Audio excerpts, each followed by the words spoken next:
Bienvenidos a Marquesina. Como cada semana vamos a hablar de lo más destacado de la cinematografía nacional. Acompáñenme.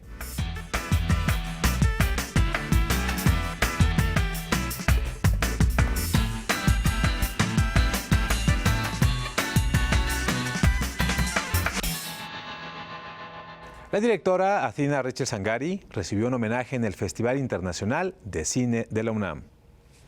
Su película La Cosecha inauguró este encuentro cinematográfico. La directora Athina Rachel Tsangari estrenó en 2024 en el Festival de Cine de Venecia la película La Cosecha, una adaptación de la novela del escritor Jim Crace. En esta vemos la transición de una aldea en Escocia a la que llega la modernidad de la mano de un creador de mapas. To me, it's not a period film. It's not a historical film. It's a film of the present. And also, I was not precious with, there was not really a historical recreation. It's happening in the novel in the end of the 16th century, the end of the Middle Ages. But that landscape that you see, the little village that you see, it was all there. We did very little to change it. So it's already been 300 years that the land, after being evacuated, emptied out of humans, it stayed this way. And we just came back, basically, and built a community. A través de la problemática que atraviesa la comunidad que vemos en pantalla, se realiza una reflexión en torno a las formas de vida de la actualidad. La película fue filmada en un territorio con pequeñas zonas autónomas y de resistencia que buscan adoptar un estilo de vida más arraigado a la tierra. La cinematografía estuvo a cargo de Sean Priest Williams. Fue hecha con luz natural en su totalidad y filmada en celuloide, muy acorde con el carácter artesanal de este proyecto. The costumes were yards and yards of wool that was woven there by actually people who ended up being in the film in local looms, and all the fabric was dyed in natural plants by hand by all of us, and all the masks were made by all of us together in workshops. It was really like a handcrafted film. El estreno mexicano de esta película tuvo lugar en la inauguración del Festival Internacional de Cine de la UNAM.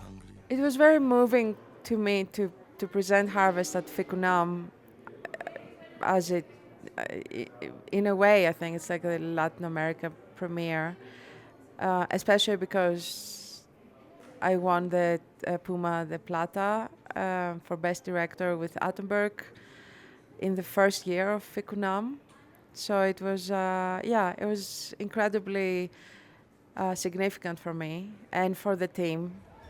El estreno en México para el público en general está programado para julio de este año. This is our land.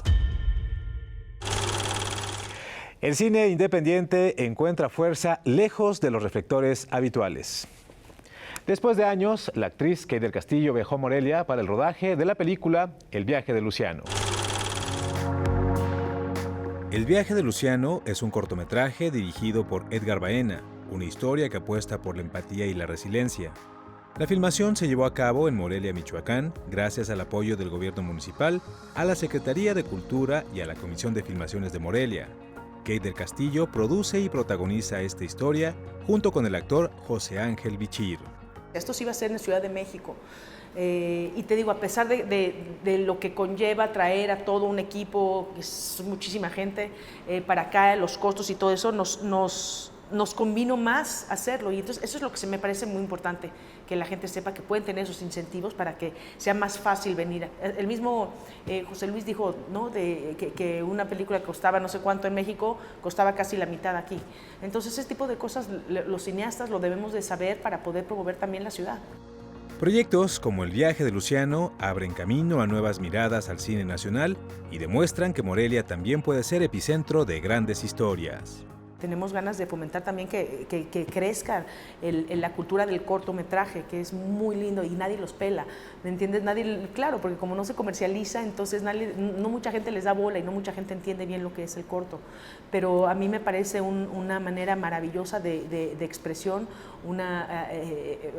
¿sabes? Y sobre todo ahorita, como el poco spam attention que tenemos ya la gente, un cortito que te cuente una historia así, que te deje algo, me parece increíble. Kate del Castillo dejó claro que las redes sociales no deben ser filtro para elegir protagonistas, apostando siempre por el talento real y la preparación. En un proyecto como este, esa visión se refuerza. Lo que importa es la historia, el fondo y quienes la sostienen con verdad. Creo que el talento es el talento y a lo mejor a muchos los llamarán por sus seguidores, pero no sustentarán algo en cámara, ¿no? O sea, alguien que tiene una trayectoria, alguien que tiene un talento, aunque no tenga seguidores, pues eso se va a notar en cámara, ¿no? Y creo que eso es lo importante. El viaje de Luciano es una historia auténtica y personal que gira en torno al duelo. Si todo sale bien, pretenden estrenarlo en la próxima edición del Festival Internacional de Cine de Morelia, el encuentro cinematográfico más importante de México. La eterna adolescente es el nuevo largometraje del director Eduardo Esquivel, en el que explora la memoria a través de la historia familiar. Este trabajo es una especie de falso documental que tiene como hilo conductor a la nostalgia. La eterna adolescente retrata a una familia que se reencuentra por una crisis de salud de la matriarca. A través del archivo fílmico de esta familia vemos el pasado, los años maravillosos y el paso del tiempo que ha dejado estragos en el presente de los personajes. En nuestro caso, con la eterna adolescente, tuve un acompañamiento súper profundo, súper fiel a la historia que queríamos contar siempre desde la escritura, ¿no? Y que poco a poco se fue complementando con el equipo creativo, con el ensamble actoral, con las actrices, los actores, ¿no? Y siempre la idea de tratar de construir un archivo familiar estuvo presente, ¿no? Desde el guión. La película utiliza el recurso de una estética vintage para hacer estos saltos en el tiempo. Vemos las vacaciones, las bodas, las navidades y a los personajes en su juventud. Los conocemos en todas las etapas de su vida en el lapso de hora y media.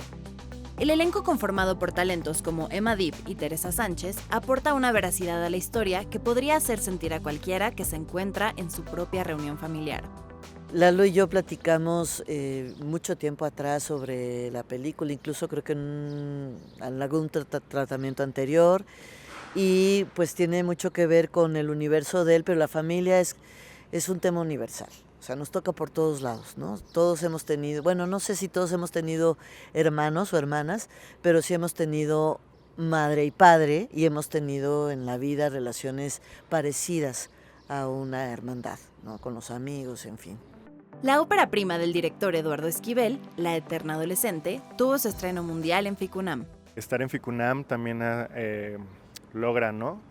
Regalarnos este gran como mensaje que significa reconocerse, reconocer el trabajo, reconocer el cine, hablar de ello. Creo que es un espacio también con audiencias muy exigentes y eso me pone muy nervioso, pero a la par me coloca en un lugar también de muchísimo orgullo, ¿no?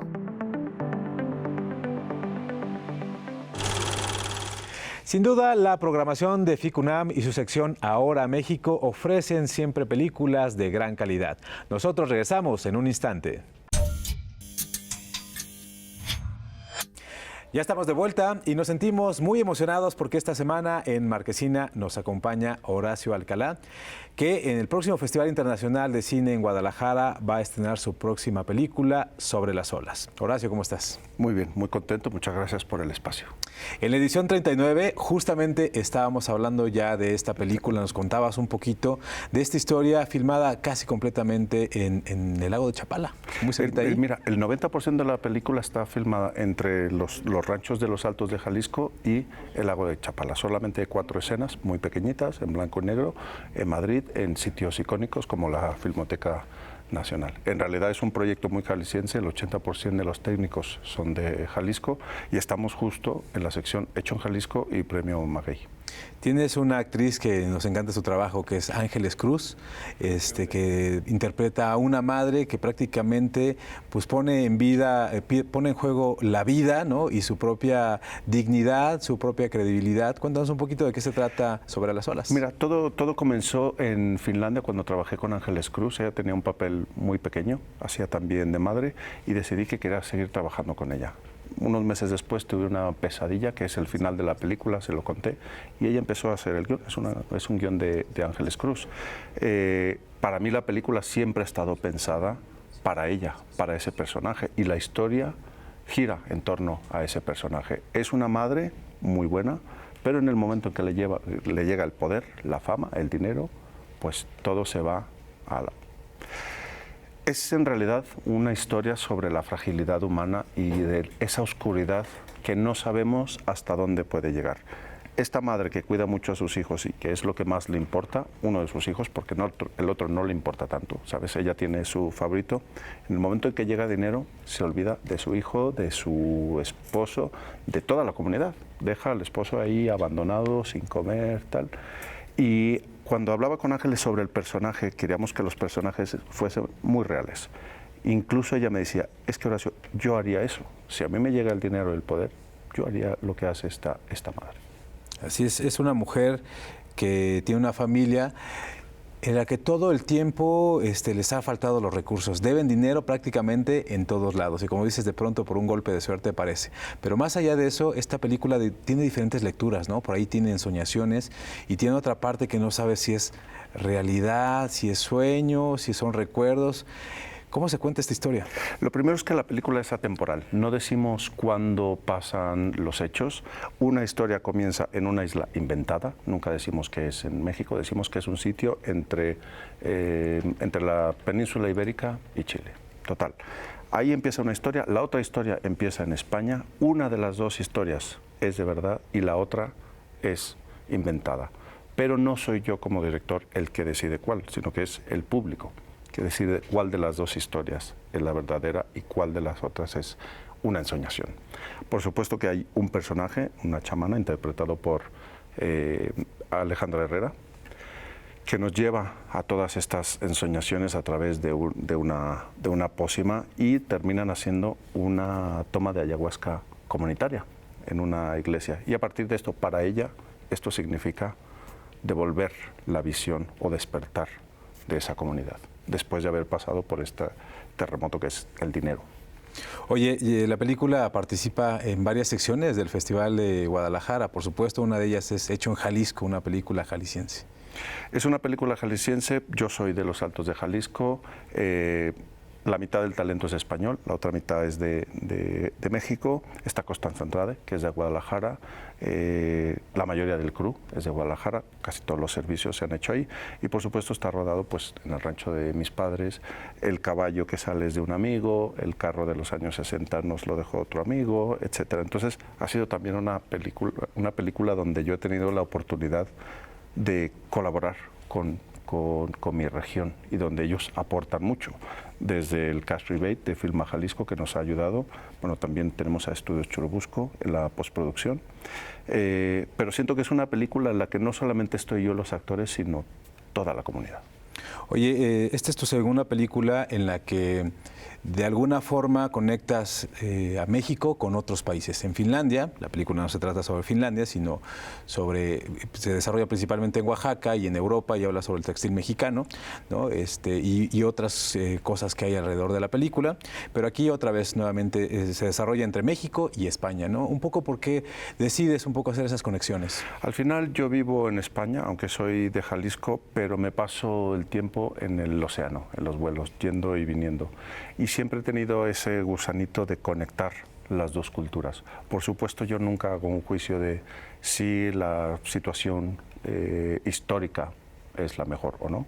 A mí lo que me importa es el ahora y toda esa mochila cultural que podemos tener de los dos países. Por supuesto, yo siento que para mí vivir en España es una herramienta siendo mexicano, porque me alimento de las dos culturas. Y por supuesto mi trabajo, mi obligación es mostrar lo mejor de las dos. ¿Qué te dice Ángeles Cruz de ver ya en pantalla esta historia que salió de su puño y letra? Ella no estuvo en el proceso de postproducción, porque yo quería que ella simplemente al terminar la película que la disfrutara. La ha visto ya, está muy contenta, ella te contará. Ella considera que la película es más de cine que no tiene una narrativa al uso. Es verdad, la película es muy extraña. Ella dice que la película es así, en sus palabras, es muy loca. para bien, pero le gusta mucho. Oye, ¿qué viene para Sobre las olas después del Festival de Cine en Guadalajara? Mira, las películas son como los hijos. Tú los creas, les das vida y luego ya no tienes nada que hacer. Una vez que se estrene este lunes 9 en la sala Guillermo del Toro, pues ya es camino de la película. Es verdad que nos han llamado ya de otros festivales para obtener un screener. Y a partir del lunes yo me siento con otros proyectos, uno de ellos con Ángeles Cruz, a echar a andar nuevas narrativas. Sensacional. Horacio, pues muchísimas gracias por estar con nosotros. Bueno, pues ahí lo tienen. Si tiene oportunidad de ir al Festival Internacional de Cine en Guadalajara, ahí se va a estar presentando Sobre las olas. Y si no, hay que estar muy pendientes porque pronto llegará a la cartelera comercial. Nosotros regresamos en un instante. Del papel a las pantallas, las historias también se transforman. En la primera edición de AdaptaFest MX, el artista Paco Roca mostró que una buena historia puede ser adaptada a varios formatos. AdaptaFest MX es un festival que explora cómo se adaptan las historias al cine, al cómic o a nuevos formatos narrativos. Su primera edición reunió a creadores de distintas disciplinas en talleres y charlas. Uno de ellos fue Paco Roca, autor e ilustrador español, reconocido por convertir lo cotidiano en narrativas gráficas, poderosas y emotivas. Sus cómics han sido llevados al cine y traducidos a varios idiomas.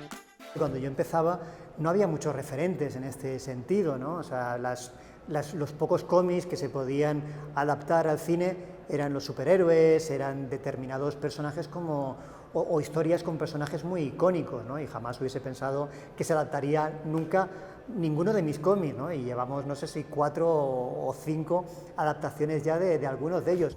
Paco Roca es uno de los autores más reconocidos del cómic en español, con obras que han trascendido el papel como Arrugas, su novela gráfica sobre el Alzheimer, fue adaptada al cine y premiada internacionalmente. Otros títulos como Los surcos del azar o La casa también han captado el interés del mundo audiovisual. Su obra, El tesoro del cisne negro, marcó un nuevo paso al convertirse en su primera historia llevada a la televisión.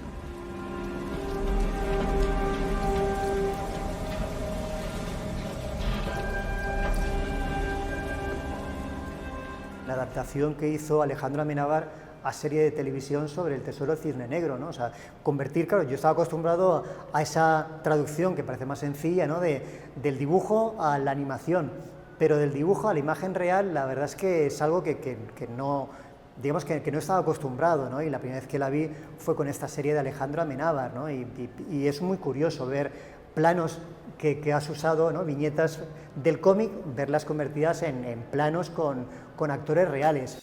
Aunque varias de sus obras han sido adaptadas con éxito al cine y la televisión, Paco Roca prefiere no pensar en esto cuando crea.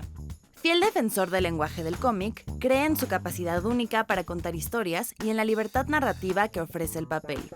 Cada vez mis historias hablan más de las emociones de los personajes y para eso me parece que es más cercano la narrativa, una novela con el pensamiento de sus personajes, con todo ese tipo de elementos. Entonces intento alejarme, ¿no? de lo cinematográfico y es verdad que tengo algunos de mis cómics que no son nada cinematográficos y muy difícil de adaptar y para mí eso es como haber conseguido un gran reto, ¿no? Durante AdaptaFest MX, Paco Roca compartió su experiencia en un taller donde mostró cómo construir una historia desde la viñeta, reafirmando al cómic como un lenguaje con voz propia dentro del mundo de las adaptaciones. Filmar una película en menos de 7 días sin la utilización de inteligencia artificial y en la que participen menos de 8 personas son algunas de las cláusulas que contempla el movimiento Cine Milagro. Estrenar en Internet también es parte de la propuesta. En 1995, los directores Lars von Trier y Thomas Vinterberg lanzaron el movimiento cinematográfico Dogma 95. Tenían 10 reglas y la intención era crear un cine más auténtico y realista. Así se filmaron películas como La celebración o Los idiotas. 30 años después, un grupo de cineastas retoman este movimiento y dieron a conocer en el Festival de Cine de Cannes Dogma 25. Dejaron reglas anteriores y añadieron nuevas cláusulas como la prohibición del uso de Internet durante el proceso creativo. En México, la iniciativa tuvo resonancia y ahora el cineasta Rafael Martínez impulsa el movimiento Cine Milagro. Está más vinculada con la realidad de nuestra cinematografía, pues creo que deberíamos todavía hacer algo más nuestro y rechazando algunas de las cosas como que muy tajantemente, específicamente el Dogma 25 sí deja de lado como el uso de internet y herramientas que hoy en día tenemos, ¿no? Cine Milagro está compuesto por 15 principios, que en mayor o menor medida ya aplican a cineastas que producen películas de forma independiente, pero aquí también se toma en consideración la distribución de una película. Básicamente la principal fuente de distribución de las películas del Cine Milagro debería ser internet, aunque se propicia una primera función en sala como para que sea pues, algo ritualístico, como nace el cine, ¿no? Rafael Martínez ya prepara para julio de este año la primera película filmada bajo el concepto de Cine Milagro. Pues espero que podamos en lo que resta de este año, ya estamos a la mitad, pues tener unas buenas, no sé, me voy a poner una meta, pero unas buenas 5 películas para enseñarle al mundo alrededor de estos principios. Ya más de una docena de cineastas han levantado la mano. Destaca la actriz y directora Danae Reynaud. La vida de Roberto Gómez Bolaños Chespirito es llevada a una serie de televisión. Sin querer queriendo, retrata los orígenes de este cómico mexicano. Sin querer queriendo es una serie sobre la vida de Roberto Gómez Bolaños que ha generado gran expectativa entre los fans del Chavo del Ocho, pero también el estreno vendrá acompañado de controversia y revivirá viejas rencillas.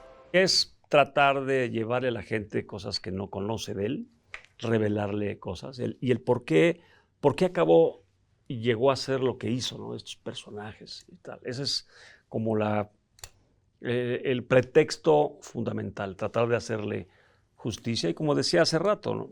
Enseñarle a la gente todo lo bueno que hizo, pero también cuando se equivocó muchas veces y tuvo consecuencias en su vida profesional y en su vida personal. Es plasmar un hombre, un ser humano con virtudes y defectos, y creo que resulta algo dramáticamente atractivo, muy emotivo sobre todo. Chespirito es interpretado por el actor Pablo Cruz. Por momentos el parecido entre ambos es absoluto. Los gestos, los movimientos y hasta el tono de voz. También hay un gran trabajo de caracterización. Siento sobre todo gratitud.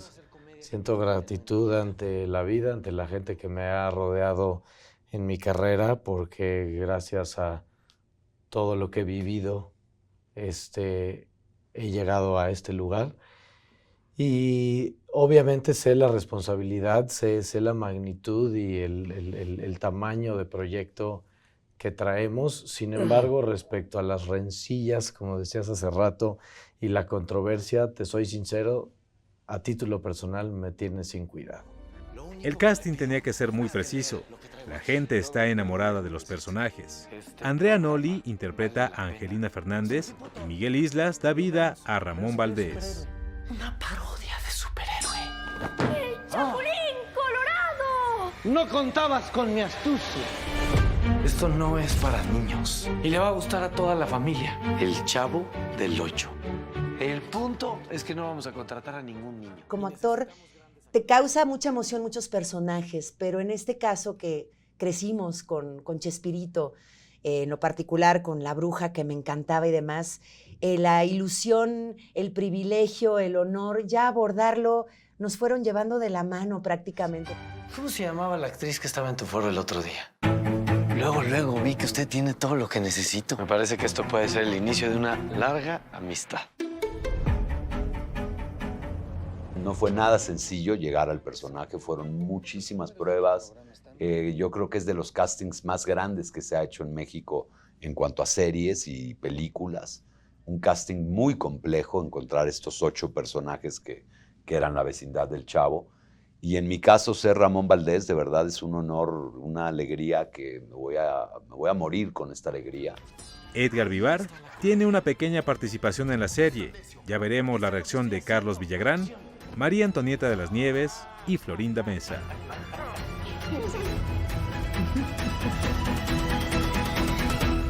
Pero es que no me tienen paciencia. Nosotros con esto nos despedimos, pero antes de hacerlo recuerden que pueden seguirnos en nuestras redes sociales y pueden ver el programa completo en YouTube en la cuenta oficial de Canal 22. Yo soy Julio López y esto fue Marquesina.